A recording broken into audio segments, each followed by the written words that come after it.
السلام علیکم ABN news کے ساتھ میں ہوں فاطمہ توصیف۔ ہیڈ لائنز آپ نے جانی، سب سے پہلے خبر دیں گے۔ انکم ٹیکس گوشوارے جمع کرانے کی تاریخ میں توسیع کر دی گئی ہے۔ گوشوارے جمع کرانے کی تاریخ میں 14 دن کی توسیع کا اعلان کیا گیا ہے۔ FBR کی جانب سے تاریخ میں توسیع کا نوٹیفیکیشن جاری کیا گیا۔ FBR نے انکم ٹیکس گوشوارے جمع کرانے کی آخری تاریخ 14 اکتوبر مقرر کر دی ہے۔ آپ کو بتائیں انکم ٹیکس گوشوارے جمع کرانے کی تاریخ میں توسیع کر دی گئی ہے۔ گوشوارے جمع کرانے کی تاریخ میں 14 دن کی توسیع کا اعلان کیا گیا ہے۔ FBR کی جانب سے تاریخ میں توسیع کا نوٹیفیکیشن جاری کر دیا گیا ہے۔ FBR نے انکم ٹیکس گوشوارے جمع کرانے کی آخری تاریخ 14 اکتوبر تک مقرر کر دی ہے۔ چیف جسٹس قاضی فائز عیسیٰ نے پریکٹس اینڈ پروسیجر کمیٹی کا اجلاس آج صبح بلا لیا۔ پریکٹس اینڈ پروسیجر کمیٹی کا اجلاس صبح 9 بجے سپریم کورٹ میں ہوگا۔ اجلاس آرٹیکل 63A کی نظر ثانی درخواستوں کی سماعت میں جسٹس منیب اختر کے بینچ میں نہ بیٹھنے کے خط کے بعد بلایا گیا ہے۔ ذرائع کے مطابق پریکٹس اینڈ پروسیجر ترمیمی آرڈیننس کے تحت 3 رکنی کمیٹی تشکیل دی گئی ہے۔ کمیٹی نے گزشتہ اجلاس میں 2018 سے زیر التوا 14 نظر ثانی درخواستوں پر 9 لارجر بینچ تشکیل دیے تھے۔ کمیٹی نے معمول کے مقدمات کی سماعت کے لیے 7 بینچوں کی تشکیل کا ججز روسٹر بھی جاری کیا تھا۔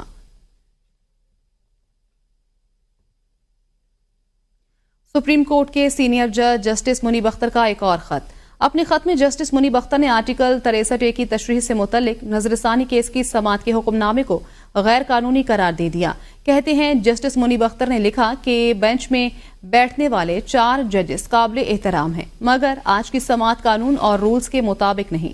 آرٹیکل 63A کی تشریح سے متعلق نظر ثانی کیس کے حکم نامے کی کوئی حیثیت نہیں۔ تفصیلات اس رپورٹ۔ جسٹس منیب اختر نے رجسٹرار سپریم کورٹ کو ایک اور خط لکھا جس میں انہوں نے آج کی سماعت کے حکم نامے کو غیر قانونی قرار دیتے ہوئے لکھا 5 رکنی لارجر بینچ نے کیس کی سماعت کرنا تھی۔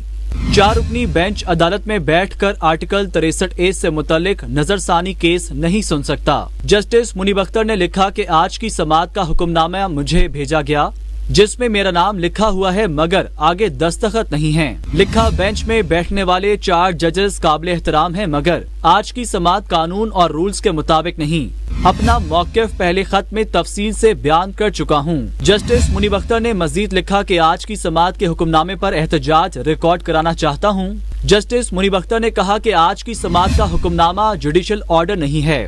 آرٹیکل 63A کی تشریح سے متعلق نظر ثانی کیس کے حکم نامہ کی کوئی حیثیت نہیں۔ سماعت سے قبل بھی جسٹس منیب اختر نے خط لکھا تھا جس میں انہوں نے ترمیمی آرڈیننس کے تحت بینچز کی تشکیل پر آئینی سوالات اٹھائے تھے۔ انہوں نے خط میں کہا تھا کہ پریکٹس کمیٹی کے تشکیل کردہ بینچ کا حصہ نہیں بن سکتا، لیکن میرے خط کو بینچ سے الگ ہونا نہ سمجھا جائے اور نظر ثانی کیس میں ریکارڈ کا حصہ بھی بنایا جائے۔ سپریم کورٹ نے آرٹیکل 63A نظر ثانی اپیلوں پر عدالتی کارروائی کا تحریری حکم نامہ جاری کر دیا۔ رجسٹرار سپریم کورٹ کو حکم نامے کی کاپی جسٹس منیب اختر کے سامنے رکھنے اور جسٹس منیب سے بینچ کا حصہ بننے کی درخواست کرنے کی ہدایت کی گئی ہے۔ تفصیلات اس رپورٹ میں دیکھیے۔ سپریم کورٹ میں آرٹیکل 63A سے متعلق نظر ثانی اپیلوں کی سماعت۔ جسٹس منیب اختر سماعت میں شریک نہیں ہوئے۔ سماعت کا تحریری حکم نامہ جاری کر دیا گیا۔ تحریری حکم نامے میں رجسٹرار سپریم کورٹ کو ہدایت دی گئی ہے کہ جسٹس منیب اختر کو عدالتی آرڈر فراہم کر کے درخواست کی جائے کہ آرٹیکل 63A نظر ثانی کیس کے بینچ میں شامل ہوں۔ اگر جسٹس منیب اختر بینچ میں شامل نہ ہوئے تو بینچ میں کسی اور جج کو شامل کیا جائے گا۔ حکم نامے کے مطابق جسٹس منیب اختر نے رجسٹرار آفس کو لکھے خط میں کہا اس وقت دستیاب نہیں ہوں۔ جسٹس منیب اختر نے آج بینچ نمبر 3 میں کیسز سنے اور ججز ٹی روم میں اکٹھے بھی ہوئے۔ دوران سماعت چیف جسٹس نے ریمارکس دیے۔ جسٹس منیب اختر نے خط میں لکھا کہ کیس سننے سے معذرت نہیں کر رہا، میں کمیٹی کے تشکیل کردہ بینچ کا حصہ نہیں بن سکتا۔ جسٹس منیب کا خط عدالتی فائل کا حصہ نہیں بن سکتا۔ مناسب ہوتا جسٹس منیب اختر بینچ میں آ کر خود اپنی رائے دیتے۔ چیف جسٹس نے کہا میں نے اختلافی رائے کی ہمیشہ حوصلہ افزائی کی ہے۔ ہم جسٹس منیب اختر سے درخواست کریں گے کہ بینچ میں بیٹھیں۔ بلاول بھٹو نے کہا ہے کہ ہم ایسی آئینی عدالت بنانا چاہتے ہیں جہاں چاروں صوبوں کی نمائندگی ہو۔ عدلیہ کے حوالے سے پیپلز پارٹی کا اپنا تجربہ ہے، صوبائی سطح پر بھی آئینی عدالت بننا ضروری ہے۔ صوبائی سطح پر فوری انصاف کے لیے یہ قدم ضروری ہے۔ جوڈیشل اپائنٹمنٹ کا طریقہ کار بھی طے کرنا پڑے گا۔ ہمیں عدالتی اصلاحات کے لیے مشترکہ مسودہ لانا ہے۔ جوڈیشل کمیٹی اور پارلیمانی کمیٹی کو ضم کرنا چاہیے۔ ہماری تجویز ہے کہ ایک پارلیمانی کمیٹی بنائی جائے جہاں अपोजिशन और हुकूमत बताए कि जज कौन बनेगा। Without being a part of the government, without being Prime Minister, एक आईनी अदालत बनाएं और उस आईनी अदालत में तमाम सूबे के बराबर का नुमाइंदगी हो। फैसला पार्लियामान की कमेटी जिसमें अपोजिशन और हुकूमत का बराबर का नुमाइंदगी हो वो करेगा कि जज कौन बने। अगर 2/3 अक्सरियत के साथ वो कमेटी कहता है कि किसी को जज बनना है तो वो बन सकता है। अगर आप उस बराबर वाला कमेटी में 2/3 अक्सरियत हासिल नहीं कर सकते हो तो जज नहीं बन सकते। पाकिस्तान की अदालती निज़ाम ना दहशतगर्द मुतासरीन को इंसाफ दिलवा सके। नायब वज़ीर आज़म इसहाक़ डार ने कहा है, मौलाना फजल रहमान से हमारे अच्छे ताल्लुकात हैं। मुलाकात इसलिए नहीं हो सकी कि हर शख्स की अपनी मसरूफियात होती हैं। वज़ीर ख़ारजा इसहाक़ डार ने मज़ीद कहा, नवाज शरीफ की मंजूरी और इजाज़त के बगैर कोई भी काम नहीं होता। नहीं मालूम इरफान सिद्दीकी ने किस बुनियाद पर आइनी तरमीम से मुतल्लिक हतमी तारीख दी थी। नवाज शरीफ करीबी दोस्त से इजहार ताज़ियत के लिए अमरीका जाएंगे। उन्होंने कहा, 1 पेज होना अच्छी बात है, लेकिन बानी PTI का 1 पेज कुछ और एजेंडा था। हमारा 1 पेज एजेंडा पाकिस्तान को मुश्किलात से निकालना है। मुल्की हालात तकाजा करते हैं कि सिविल मिलिट्री ताल्लुकात अच्छे हों। सियासी सोच हर जमात की अपनी होती है और इत्तेहादी भी अपनी सियासी राय रखते हैं। वज़ीर आज़म शहबाज शरीफ लंदन से लोटन एयरपोर्ट के लिए रवाना। पाकिस्तान हाई कमीशन का स्टाफ भी वज़ीर आज़म के हमरा एयरपोर्ट के लिए रवाना हुआ। वज़ीर आज़म लोटन एयरपोर्ट से पाकिस्तान रवाना होंगे। शहबाज शरीफ आज सुबह लंदन से इस्लामाबाद पहुंचेंगे। वज़ीर आज़म शहबाज शरीफ लंदन से लोटन एयरपोर्ट के लिए रवाना हो गए हैं। वज़ीर आज़म शहबाज शरीफ लोटन एयरपोर्ट से पाकिस्तान रवाना होंगे। आपको बताएं कि पाकिस्तान हाई कमीशन का स्टाफ भी वज़ीर आज़म के हमरा एयरपोर्ट के लिए रवाना हुआ है। वज़ीर आज़म शहबाज शरीफ आज सुबह लंदन से इस्लामाबाद पहुंचेंगे। वफाकी हुकूमत ने पेट्रोलियम मसनूआत की कीमतों में 3 रुपये 57 पैसे फी लीटर तक कमी कर दी है। नई कीमतों का इतलाक रात 12 बजे से हो गया है। पेट्रोल की नई कीमत 249 रुपये 10 पैसे फी लीटर से कम होकर 247 रुपये 3 पैसे फी लीटर हो गई है। हाई स्पीड डीजल की कीमत में 3 रुपये 40 पैसे फी लीटर कमी की गई है, जिसके बाद डीजल की नई कीमत 249 रुपये 69 पैसे से कम होकर 246 रुपये 29 पैसे फी लीटर हो गई है। लाइट डीजल की कीमत 1 रुपये 3 पैसे फी लीटर की कमी के बाद 141 रुपये 93 पैसे से कम होकर 140 रुपये 90 पैसे फी लीटर और मिट्टी के तेल की कीमत 3 रुपये 57 पैसे फी लीटर कमी के बाद 154 रुपये 90 पैसे फी लीटर हो गई है। पेट्रोलियम मसनूआत की नई कीमतों का इतलाक आज रात 12 बजे से हो गया है। अक्टूबर के लिए LPG की कीमत में इजाफा। ओगरा ने LPG की नई कीमतों का नोटिफिकेशन जारी कर दिया।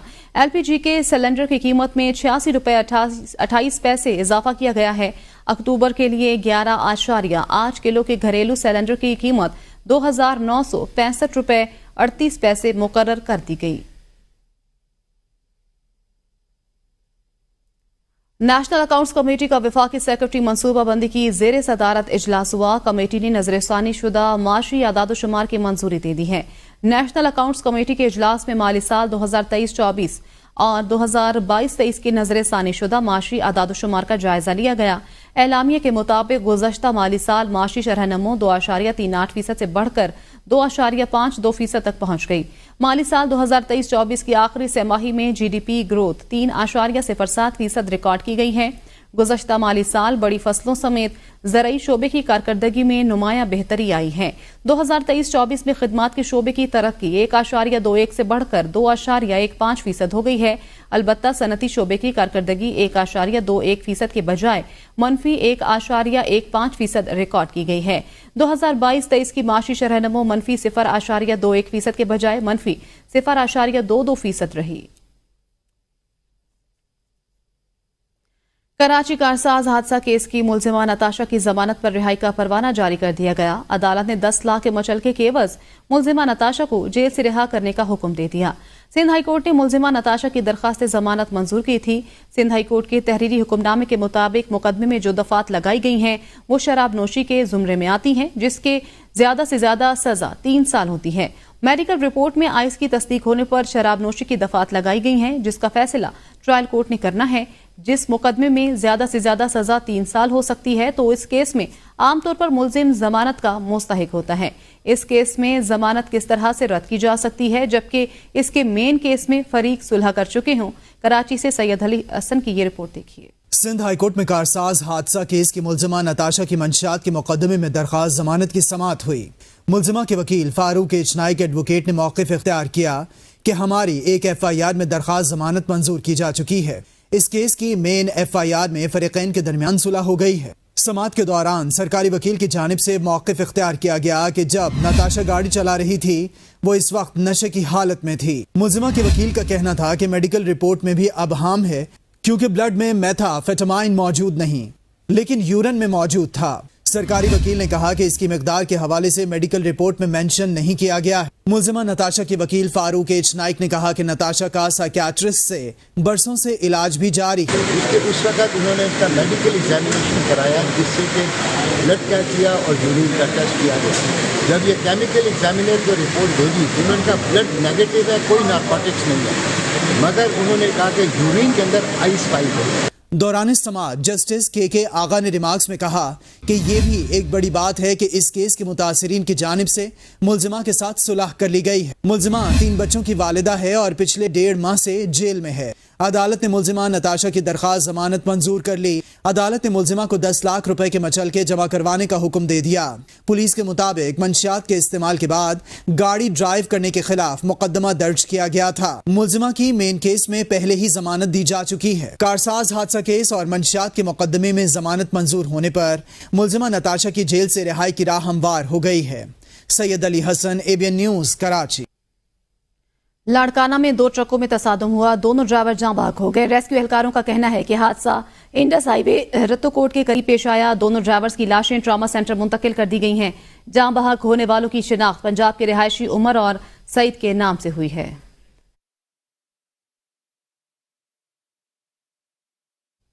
آج پنجاب ڈاکٹر عثمان انور نے کاموں کی گجرانوالہ میں کھیتوں سے 2 بچوں کی لاشیں ملنے کا نوٹس لے لیا ہے۔ IG پنجاب ڈاکٹر عثمان انور نے RPO گجرانوالہ سے رپورٹ طلب کر لی۔ IG پنجاب کا CPO گجرانوالہ کو ملزمان کی گرفتاری کے لیے ٹیم تشکیل دینے کا حکم۔ IG پنجاب کا کہنا ہے واقعے کے تمام پہلوؤں کو مد نظر رکھ کر مکمل تحقیقات کی جائے، ملزمان کو قرار واقعی سزا دی جائے۔ بلاول بھٹو کا کہنا تھا کہ 18ویں ترمیم کے ذریعے ہم نے بہت ساری کامیابیاں حاصل کیں۔ 19ویں ترمیم مان کر حکومت اور پارلیمنٹیرینز نے غلطی کی۔ اسلام آباد کی لڑائیاں ہمیشہ سے ہیں، وقتی نہیں۔ کوشش ہے بلوچستان کے لیے کچھ کر سکوں۔ اس وقت ملک میں بہت زیادہ مسائل ہیں۔ ایک تعلیم یافتہ، آپ ایک جو برسر روزگار ہے، ایسی ایک بچی کو جو معاشرے میں اپنا ایک پازیٹیو انپٹ دے رہی ہے، اس کو آپ یہاں سے اٹھا کے اور پھر اس کو کیمپس میں لے کے جاتے ہیں، اور ان کیمپس میں جو کچھ ہو رہا ہے وہ بھی خدا کی پناہ۔ اس کے مقابلے میں آپ کی حکومت ایک عام بلوچ خاتون کو اٹھاتی ہے، اس کو PhD کرا رہی ہے، آکسفورڈ میں کرا رہی ہے، ہارورڈ میں کرا رہی ہے، دنیا کے 200 بڑی یونیورسٹیز میں اسکالرشپس دے رہی ہے، تاکہ وہ جو اقرا بسم ربک الذی خلق کہا گیا، وہ اقرا صرف مرد کے لیے نہیں کہا گیا، وہ ہر انسان کے لیے کہا گیا۔ وزیر اعلیٰ بلوچستان میر سرفراز بگٹی نے کہا ہے کہ دہشت گرد تنظیمیں عورتوں اور طلباء کو مذموم مقاصد کے لیے استعمال کر رہے ہیں۔ معصوم شہریوں کو مار کر کون سی تحریک چلائی جا رہی ہے؟ کوئٹہ میں پریس کانفرنس کے دوران ان کا کہنا تھا کہ دہشت گرد معصوم ذہنوں کو برین واش کر کے دہشت گردی میں استعمال کر رہے ہیں۔ ہم بلوچ طلباء کو ریاست کے خلاف استعمال نہیں ہونے دیں گے۔ میر سرفراز بگٹی نے کہا ہے کہ بلوچ طلبہ کو ریاست کے خلاف استعمال نہیں ہوں گے۔ انہوں نے اہم پریس کانفرنس کی جس میں ان کا کہنا تھا کہ دہشت گرد معصوم ذہنوں کو برین واش کر کے دہشت گردی میں استعمال کر رہے ہیں۔ ہم بلوچ طلبہ کو ریاست کے خلاف استعمال نہیں ہونے دیں گے۔ لیفٹیننٹ جنرل ندیم انجم بطور DGISI ذمہ داریوں سے سبکدوش ہو گئے۔ ذرائع کے مطابق لیفٹیننٹ جنرل محمد عاصم ملک نے DGISI کی ذمہ داریاں سنبھالیں۔ لیفٹیننٹ جنرل عاصم ملک GHQ میں ایڈجوٹنٹ جنرل کے فرائض سر انجام دے رہے تھے۔ نئے DGISI چیف انسٹرکٹر NDU کے طور پر فرائض انجام دے چکے ہیں۔ इलेक्शन ट्रिब्यूनल पेशावर ने इंतखाबी नताइज में तब्दीली के खिलाफ दायर दरखास्तों पर मुतल्लिका फरीकैन से जवाब तलब करते हुए समाअत 14 अक्टूबर तक मुलतवी कर दी है। दरखास्तों पर समाअत इलेक्शन ट्रिब्यूनल के जज जस्टिस शकील अहमद ने की। समाअत पीटीआई रहनुमा उम्मीदवार के PK 82, कामरान बंगिश, महमूद जान, अरबाब जानदाद, मलिक शहाब, मोहम्मद आसिम और साजिद नवाज की दरखास्तों पर हुई। कामरान बंगिश और महमूद जान के वकील ने ट्रिब्यूनल को बताया कि हमने जवाब जमा किया है और फाइल पर मौजूद हैं। ट्रिब्यूनल को बताया गया कि अरबाब आसिम, मलिक शहाब और साजिद नवाज ने भी ट्रिब्यूनल में जवाब जमा किया है, लेकिन फाइल पर अभी तक नहीं आई। इलेक्शन कमीशन ने इस मौके पर कहा कि जवाब जमा नहीं हुआ, वो भी अपना जवाब जमा कराएं। फाइल पर जवाब आ जाए तो फिर इन केसेस को सुनेंगे। इलेक्शन ट्रिब्यूनल ने समाअत 14 अक्टूबर तक मुलतवी कर दी। इंसदाद दहशतगर्दी अदालत लाहौर ने बानी पीटीआई की 9 मई मुकदमात में जमानत की दरखास्त पर समाअत 7 अक्टूबर तक मुलतवी कर दी। इंसदाद दहशतगर्दी अदालत के जज अरशद जावेद ने 4 जमानतों पर समाअत की। स्पेशल प्रोसिक्यूटर ने एक बार फिर जमानतों पर दलाइल के लिए मोहलत तलब कर ली। अदालत ने आइंदा समाअत पर प्रोसिक्यूशन से दलाइल तलब कर लिए। बानी पीटीआई के वकील बैरिस्टर सलमान सफदर ने जमानतों पर दलाइल मुकम्मल कर रखे हैं। बानी पीटीआई ने 12 मुकदमात में बाद अज गिरफ्तारी जमानत की दरखास्त दायर कर रखी हैं। दीगर 8 मुकदमात में की जमानत दरखास्तें एडमिन कोर्ट में जेर इल्तिवा हैं। पीटीआई सेनेटर्स को आज़ाद करार देने के लिए दरखास्त पर लाहौर हाई कोर्ट में समाअत हुई। जस्टिस अनवारुल हक पन्नू ने आफाक अहमद एडवोकेट की दरखास्त पर समाअत की। अदालत ने वफाकी हुकूमत और इलेक्शन कमीशन को नोटिस जारी करते हुए जवाब तलब कर लिया।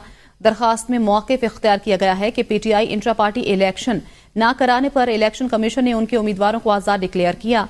सेनेट में बैठे पीटीआई सेनेटर्स की कानूनी हैसियत नहीं रही। सुप्रीम कोर्ट का इलेक्शन ट्रिब्यूनल्स केस का तहरीरी फैसला जारी। सुप्रीम कोर्ट ने इलेक्शन ट्रिब्यूनल्स की तश्कील के मामले पर इलेक्शन कमीशन की अपील मंजूर कर ली। अदालती फैसले के मुताबिक इलेक्शन कमीशन और चीफ जस्टिस हाई कोर्ट के दरमियान इत्तेफाक राय होने की वजह से फैसले की जरूरत नहीं। चीफ जस्टिस हाई कोर्ट और इलेक्शन कमीशन की मुशावरत पर तारीफ को रिकॉर्ड का हिस्सा बनाते हैं। कोई शक नहीं, दोनों ने अपनी आईनी और कानूनी जिम्मेदारियों का एहसास किया। हाई कोर्ट को दोनों ओहदेदारान के दरमियान मुलाकात का इल्म होता तो ये फैसला न होता। इलेक्शन कमीशन और चीफ जस्टिस हाई कोर्ट दोनों एहतराम के हकदार हैं। दोनों दौरान समाअत ओहदेदारान के दरमियान मुलाकात की सूरत में मुशावरत और इत्तेफाक राय से हल करने पर इत्तेफाक किया गया। सुप्रीम कोर्ट के मुताबिक अटॉर्नी जनरल ने भी बामानी मुशावरत को तस्लीम किया। मुशावरत के लिए इलेक्शन और चीफ जस्टिस हाई कोर्ट के खतूत को मुअत्तल किया गया। दौरान समाअत इलेक्शन कमीशन और चीफ जस्टिस के इत्तेफाक बारे तहरीरी तौर पर आगाह किया गया। इत्तेफाक राय से हल इन मुकदमा में फैसले की जरूरत नहीं। Opposition leader Punjab assembly Malik Ahmad Bhachar ने कहा है कि पार्टी ने फैसला किया, हम उनसे कोई एनओसी नहीं लेंगे। ये एनओसी देकर वादा खिलाफी करते हैं। एहतजाज करना हमारा आईनी हक है। हमारी हर असेंबली में नुमाइंदगी है। रावलपिंडी में हमारे निहत्ते लोगों को रबड़ की गोलियां मारी गईं। हमें वोट बानी पीटीआई की रिहाई के लिए मिला है। हम इनसे अब एनओसी नहीं लेंगे। ये एनओसी दे के ये वादा खिलाफी करते थे और ये कानून की वायलेशन करते थे। हमारे वर्कर्स पे, हमारे जितने भी स्टेक होल्डर्स होते थे उन पे छापे लगते थे। आर्टिकल 16-17 का हमारा बुनियादी हक है कि हर पॉलिटिकल पार्टी अपना पुरअमन एहतजाज जलसा कर सकती है। पंजाब असेंबली में फॉर्म 47 की हुकूमत के बावजूद हमारे पास 100 से ज्यादा सीट्स हैं। गवर्नमेंट ने लियाकत बाग में किया, वो आप सबके सामने पूरा मीडिया गवाह है। निहत्ते लोगों पे इन्होंने रबड़ बुलेट चलाए। एहतसाब अदालत इस्लामाबाद से मुल्जिमान को रिलीफ मिलने का सिलसिला जारी। सेनेटर सलीम मांडवीवाला को बड़ा रिलीफ। अदालत ने सलीम मांडवीवाला समेत दीगर मुल्जिमान को बरी कर दिया। अदालत ने नैब की रेफरेंस वापस करने की दरखास्त मंजूर कर ली। नैब की दरखास्त पर समाअत एहतसाब अदालत नंबर 1 के जज नासिर जावेद राना ने की। सूबाई वजीर इत्तलात अज़मा बुखारी की फेक वीडियो के खिलाफ दरखास्त पर समाअत। अदालत ने FIA को 11 अक्टूबर तक तफ्तीश मुकम्मल करने की हिदायत कर दी। Chief justice Lahore high court justice Aalia Neelum ने अज़मा बुखारी की दरखास्त पर समाअत की। वफाकी हुकूमत के वकील ने अदालत को बताया हैदर अली शामिल तफ्तीश हो चुका है, उसका मोबाइल फॉरेंसिक के लिए भेज दिया है। रिपोर्ट एक हफ्ते में पेश की जाएगी। DG FIA ने अदालत से मोहलत तलब करते हुए कहा इस केस को मिसाल बनाएंगे। अदालत ने मजीद समाअत 11 अक्टूबर तक मुलतवी कर दी। सिंध हाई कोर्ट ने बिलों में म्यूनिसिपल टैक्स कटौती पर कंटोनमेंट बोर्ड मलीर समेत फरीकैन को नोटिस जारी करते हुए 15 दिन के अंदर जवाब तलब कर लिया। दौरान समाअत दरख्वास्त गुजार के वकील उस्मान फारूक एडवोकेट की जानिब से मौक़िफ़ इख्तियार किया गया। मलीर कंटोनमेंट बोर्ड पहले ही कंजर्वेंसी टैक्स वसूल कर रहा है। सितंबर के बिजली के बिल में के इलेक्ट्रिक ने म्यूनिसिपल चार्जेस भी शामिल किए हैं। कंटोनमेंट इलाकों से के एमसी म्यूनिसिपल टैक्स वसूल नहीं कर सकता। कंटोनमेंट बोर्ड के एमसी के मुकाबले में ज़ायद टैक्स वसूल कर रहा है। आइन तमाम शहरियों को मुसावी हकूक़ की ज़मानत देता है कि इलेक्ट्रिक और के एमसी को कंटोनमेंट इलाकों से म्यूनिसिपल टैक्स की वसूली से रोका जाए। कंटोनमेंट बोर्ड को के एमसी के मुसावी टैक्स की कटौती का हुक्म दिया जाए। पाकिस्तान के साबिक कप्तान यूनस खान ऑस्ट्रेलिया के क्रिकेट फेस्टिवल की तकरीब में शामिल। क्रिकेटर्स और फैंस का एक साथ फोटो सेशन भी होगा। पाकिस्तान के साबिक कप्तान यूनस खान को ऑस्ट्रेलिया के क्रिकेट सीजन की तकरीब के मेहमान खिलाड़ियों में शामिल किया गया है। रिपोर्ट के मुताबिक क्रिकेट फेस्टिवल 5 अक्टूबर को मेलबर्न में होगा, जिस पे फैंस को नामवर क्रिकेटर्स से मिलने का मौका फराहम किया जाएगा। पाकिस्तान के T20 वर्ल्ड कप के फातिह कप्तान यूनस खान के हमरा ऑस्ट्रेलिया के साबिक क्रिकेटर डेमियन फ्लेमिंग और ऑलराउंडर ग्लेन मैक्सवेल भी शामिल हैं। फेस्टिवल में फैंस की दिलचस्पी के लिए सरगर्मियां रखी जाएंगी, जिसमें क्रिकेटर्स अपने फैंस के साथ फोटो सेशन करेंगे और ऑटोग्राफ भी देंगे। न्यूज़ स्टूडियो से फुल वक्त इतना ही। देखते रहिए APN न्यूज़।